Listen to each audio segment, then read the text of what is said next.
शिक्षा विभाग में रोज कुछ न कुछ बदलता रहता है ना?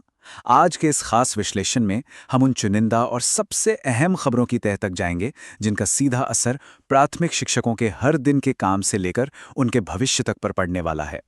चलिए, बिना किसी देरी के शुरू करते हैं। तो आज के इस विश्लेषण के प्रमुख विषय क्या हैं? सबसे पहले बात होगी स्कूल के बदलते समय की। फिर हम समझेंगे 2027 की जनगणना और नए एचएलओ ऐप का पूरा गणित। इसके बाद ड्यूटी आवंटन में आ रही दिक्कतों पर नजर डालेंगे, 8वें वेतन आयोग की मांगों को डिकोड करेंगे और आखिर में शिक्षा विभाग की कुछ अन्य तेज तर्रार खबरें भी समेटेंगे।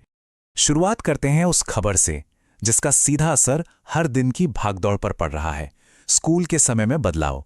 और वजह है ये भीषण गर्मी। अब जरा इस बड़े बदलाव को देखिए। जहां पहले स्कूल अपने पूरे तय समय तक चलते थे, वहीं अब पढ़ाई का पूरा काम सुबह 8 बजे से 10 बजे के बीच समेटना होगा। जी हां, बिल्कुल सही सुना। अब स्कूल सिर्फ और सिर्फ 2 घंटे के लिए ही खुलेंगे। और ये कोई मामूली बदलाव नहीं है, बल्कि सीधे जिलाधिकारी यानी डीएम का सख्त आदेश है। जिस तरह से पारा आसमान छू रहा है, उसे देखते हुए बच्चों और शिक्षकों की सुरक्षा के लिए ये कदम उठाना बिल्कुल जरूरी हो गया था। हालात की गंभीरता इसी बात से समझी जा सकती है। चलिए अब बढ़ते हैं अगले बड़े विषय की तरफ। बात करते हैं 2027 की जनगणना और एचएलओ ऐप की, जो कि एक बहुत बड़ी तकनीकी जिम्मेदारी लेकर आ रहा है। अब ये एचएलओ ऐप आखिर है क्या? इसका पूरा नाम है house listing operations mobile application. 2027 की जनगणना के लिए ये एक मुख्य हथियार होने वाला है। यानी अब वो भारी भरकम कागजी रजिस्टरों का जमाना गया, सारा डेटा अब इस डिजिटल टूल के जरिए ही इकट्ठा किया जाएगा। ये शिक्षा विभाग के लिए एक बहुत बड़ा डिजिटल जंप है। इसमें काम कैसे होगा, इसके मुख्य चरण बिल्कुल साफ हैं। सबसे पहले जनगणना का नियुक्ति पत्र मिलेगा, फिर इस ऐप को डाउनलोड करके इस्तेमाल करना होगा।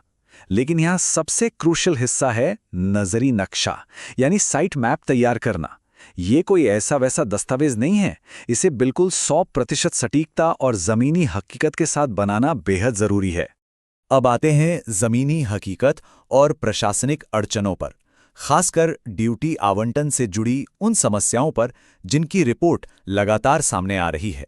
हाल ही में ये बड़ी खबर आई कि ड्यूटी बांटने में काफी भारी विसंगतियां हो रही हैं।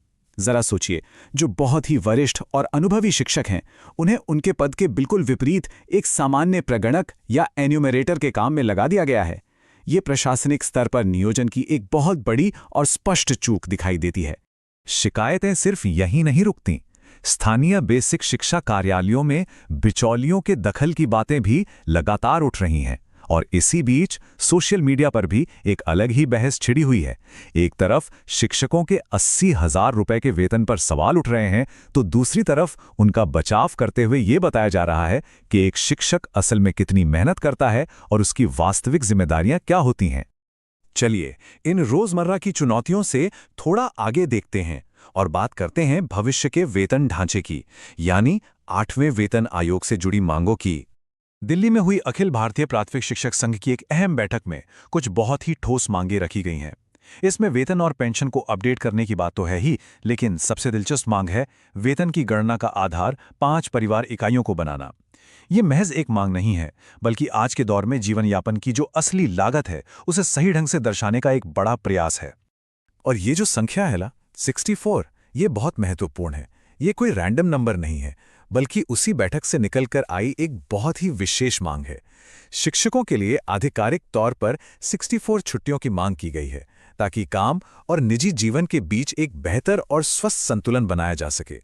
आखिर में आइए फटाफट नजर डालते हैं शिक्षा विभाग से जुड़ी कुछ अन्य बड़ी खबरों और कानूनी अपडेट्स पर।